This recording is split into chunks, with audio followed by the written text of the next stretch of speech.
Jeff, when it comes to Monro Brut, how do you go about selecting the different vineyard blocks, and is it different to what you would do for our other Cup Classiques?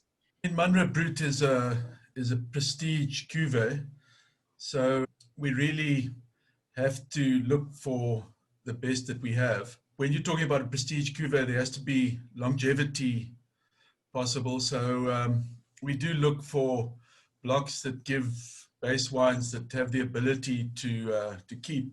We have blocks that traditionally perform well, and those are the blocks that we have in mind when we start the harvest. But we know which blocks are more likely to be part of the Monro Brut blend. And half the Chardonnay, which is about 60% of the blend, goes into barrel, and it comes from a specific block. But we do give ourselves the option at blending time to pick something more special, something that really performed well in that particular year. So we keep our minds open about what blocks to use, remembering that we're using Chardonnay, Pinot Noir, and we only have one block of Pinot Meunier, so there's no choice there. But we do have a choice on Chardonnay and on Pinot Noir. We have quite a few different blocks. We have bush vine, trellis vines, younger vines, old vines, and from different parts of the vineyard.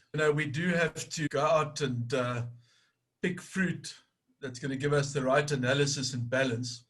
So we're looking at about 19 Balling, which is going to give us about 10.5, 10.8 alcohol, and we're looking for an acid level that's going to give us between 7 and 7.5 grams per liter after the whole winemaking process is completed, including malolactic.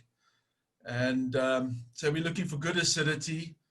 We're looking for a reasonable level of ripeness and super healthy fruit. We pick into 300 kilogram bins, and they get tipped into the hopper and conveyed to our presses. We used to throw in lug boxes by hand, but this is a more convenient way of doing it. But we do have somebody taking out what we call the mog, that's material other than grapes. But if they're leaves or raisin type berries there, they will be taken out. And that photo shows me doing it, but I can tell you that I'm not permanently standing there during the harvest.